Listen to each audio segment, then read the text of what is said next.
हर हर महादेव। देवों का देव महादेव जी के चरण में प्रणाम करती हूँ, मेरा प्रणाम स्वीकार हो। माता गौरा पार्वती के चरण में प्रणाम करती हूँ, मेरा प्रणाम स्वीकार हो। गणपति ललनवा के चरण में प्रणाम करती हूँ, मेरा प्रणाम स्वीकार हो। माता और पिताजी के चरण में प्रणाम करती हूँ, मेरा प्रणाम स्वीकार हो। गुरु भाई बहना, मैं एक कथा सुनाने जा रही हूँ। इस कथा को पूरा सुनिए और रहस्य जानिए। हर हर महादेव, घर घर महादेव। गुरु भाई बहना, एक राजा थे, बहुत बड़े राजा थे। उनकी जो रानी थी भोलेनाथ की पुजारी थी, प्रतिदिन मंदिर जाया करती थी और पूजा पाठ किया करती थी। गुरु भाई बहना, राजा को बिल्कुल ऐसा पसंद नहीं था। एक दिन का बात है कि राजा बोले कि मुझे भोजन दो, हम अपने कचहरी में जाएंगे और मेरा लोग इंतजार कर रहे हैं। रानी बोली, राजा साहब, हे स्वामीनाथ, मैं इस वक्त तो पूजा पर बैठी हूं और आपको भोजन नहीं दे सकती हूं, क्योंकि मैं स्नान ध्यान करके और पूजा पाठ करने के लिए बैठी हूं, तो आपका भोजन कैसे दूं। राजा क्रोधित होकर और कहने लगे रानी से कि ठीक है, तुम मुझे भोजन नहीं दोगी। मैंने जितना तीनों लोक में देवी देवता है सबका मोहित करके और आपका अपना हाथ के हथेलियों पे रखेंगे और जो भी देवी देवता को कहेंगे वो सुनना पड़ेगा। हम भी एक तपस्वी बन के और जीवन बिताएंगे और भगवान से वरदान मांगेंगे। गुरु भाई बहना, रानी मुस्कुराते हुए बोली, हे स्वामीनाथ, इसके लिए आपको बहुत तपस्या करना पड़ेगा। इतना सुन बात राजा घर से बाहर चले गए और एक पहाड़ी पे बड़े सुंदर भोलेनाथ का मंदिर था।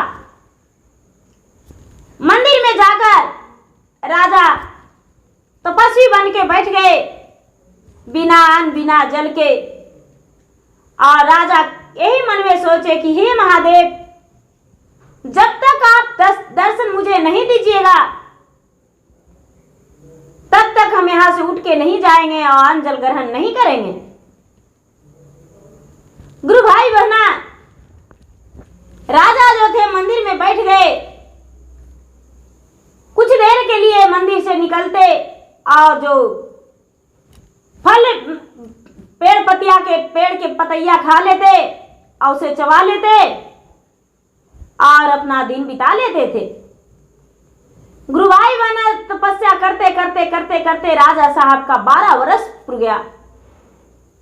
जब 12 वर्ष पूर गया तो शंकर भगवान मन ही मन सोच रहे हैं कि इसे तो अब दर्शन देना होगा, नहीं तो ये प्राण त्याग देगा। माता पार्वती कहते हैं, हे महाराज, ये तो राजा ही नहीं दुष्ट राजा है, यदि आप इसे वरदान दे दीजिएगा तो ये तो किसी को जीवित नहीं छोड़ेगा, हर प्राणियों को सताएगा और अपना श्राप किसी को भी दे देगा। महादेव कहते हैं, हे देवी, आप देखते ही जाइए, यदि ऐसा बात रहेगा तो मैं तो पल भर में इसका जांचना अवश्य ले लूंगा। हे देवी, आप चिंता ना करें। पार्वती कहते हैं, महाराज, पापियों को वरदान नहीं देना चाहिए और ये पापी है, ये कोई भक्ति पुजारी नहीं है। आपने ऐसे भी राक्षसों को वरदान देकर और उसे वरदान से अपना मजबूत कर दिया करते थे और आपका वरदान से ही आप पे वार करता था। महाराज, ऐसा मत कीजिए। गुरु भाई बहना, भोलेनाथ प्रकट होकर दर्शन दे दिए राजा के कहते हैं भोलेनाथ उठो राजा, आंखें खोलो और मांगो, जो भी मांगना है वो मांग लो। गुरु भाई बहना, राजा ने तो बड़े प्रसन्न हो गए और राजा आंख खोलकर देखें तो देखते हैं स्वयं महादेव है। सबसे पहले तो हाथ जोड़ के प्रणाम करके और कहने लगे कि हे भगवान, मैं आपसे 3 वरदान मांगना चाहता हूं। बोले कि ठीक है, मांगो। बोले कि सबसे पहले तो मैं इतना बड़ा, इतना धनवान बन जाऊं कि जो कि मुझसे ज्यादा धनवान कोई नहीं रहे। शंकर भगवान बोले एन मस्तु, तुम्हारा वरदान पूरा हुआ। हे महाराज, दूसरा वरदान मुझे ये है कि मैं जिसका जो कहूं वो मेरा बात अटल हो, टले नहीं। और तीसरा जो है कि आज के बाद से मैं कभी आपका मंदिर आने वाला नहीं हूं और आपको मुझ पे दया करना होगा। भगवान बोले हे राजन, तूने तो जो कहा वो मैं सुन लिया, लेकिन परीक्षा में तुम्हें विजय प्राप्त करना होगा। राजा बोला महाराज, एक परीक्षा क्या, हजारों परीक्षा हम विजय प्राप्त करके दिखाएंगे। भगवान इन मस्तु कर दिए। राजा वहां से निकल गए, अपना घर के पास पहुंचने ही वाले थे। 12 बरस पूरा हो गया था, अपना घर पहुंचने ही वाले थे कि एक बहुत बड़ा कुत्ता, कुकुर राजा के आगे भौंकने लगा। राजा के आगे भौंकने लगा तो राजा कहते हैं कि अरे हट जाओ मेरे रास्ते से, नहीं तो तुम्हें ऐसा श्राप देंगे कि तू भस्म हो जाओगे। गुरु भाई बहना, कुत्ता और ज्यादा भौंकने लगा। कुकुर जब भौंकने लगा तो राजा ने कहते हैं कि हे महादेव, ये जल के भस्म हो जाए क्योंकि मेरे आगे ये भौंक रहा है। गुरु भाई बहना, वो कुत्ता जल के भस्म हो गया। राजा का बहुत बड़ा घमंड हो गया कि मैं तो अब जिसका जो कहूंगा वो पूरा हो जाएगा। गुरु भाई बहना, पार्वती एक सुंदर स्त्री बनके, मोहिनी रूप धारण करके और राजा के आगे रास्ते से चलने लगे। राजा ने नजर उठाकर देखते हैं तो सोचते हैं कि अरे ये तो बहुत सुंदर राजकुमारी जा रही है, यदि इससे हम विवाह कर ले तो मेरा तो जिंदगी ही संवर जाएगा। गुरु भाई बहना, राजा बड़े तेजी से आगे बढ़ गए और कहते हैं हे सुंदरी, क्या तुम मुझसे शादी करोगी? पार्वती कुछ नहीं बोले और मुस्कुराते आगे बढ़ते रह गए।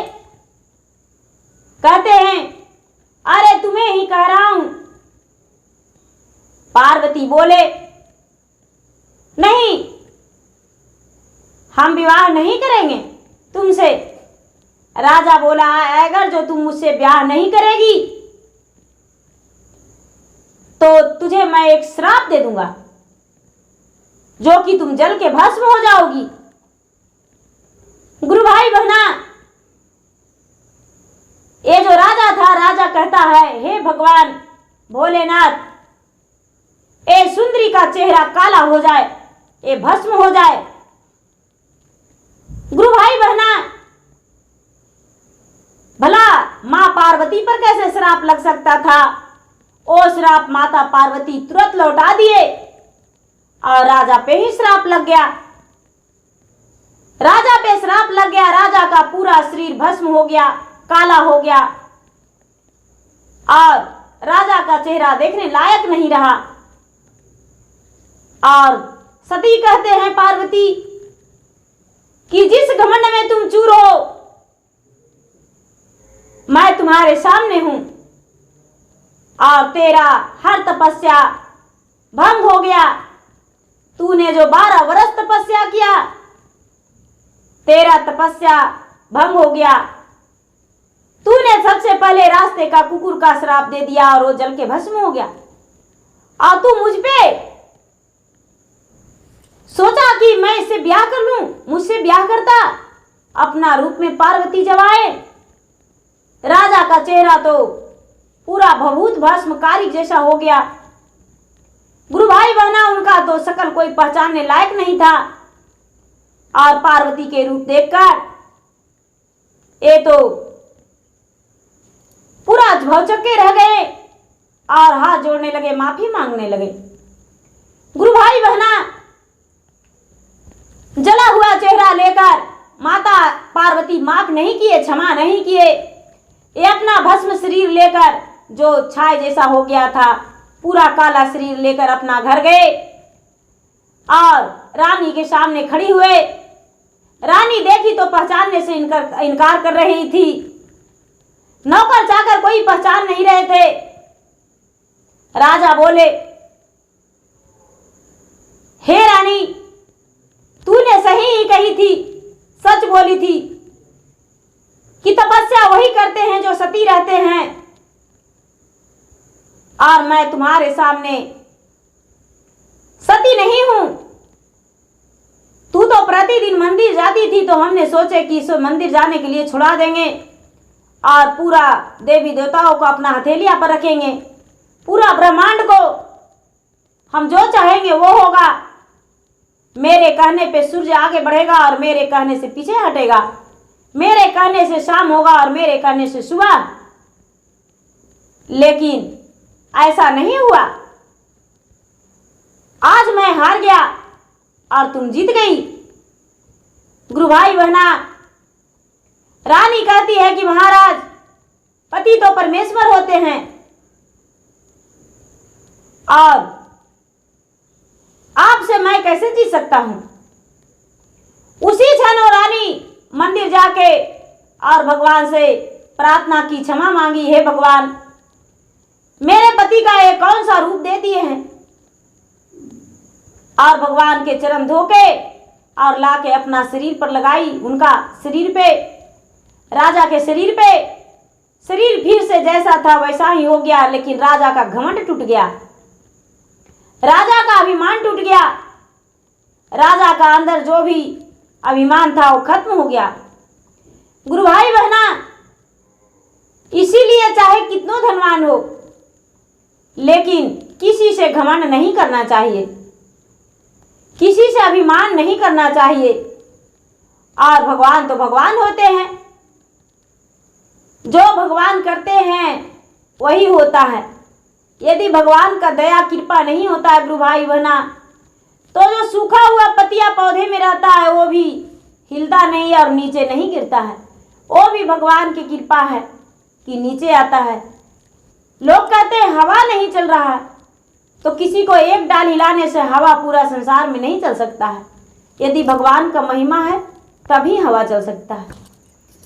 गुरु भाई बहना, मेरा वीडियो अच्छा लगे तो इसे लाइक कीजिए, शेयर कीजिए, सब्सक्राइब कीजिए। और मैं इंस्टाग्राम पे भी हूँ, मैं फेसबुक पे भी हूँ। मेरा फेसबुक पे फॉलो कीजिए, लाइक कीजिए, शेयर कीजिए। धन्यवाद। हर हर महादेव, घर घर महादेव।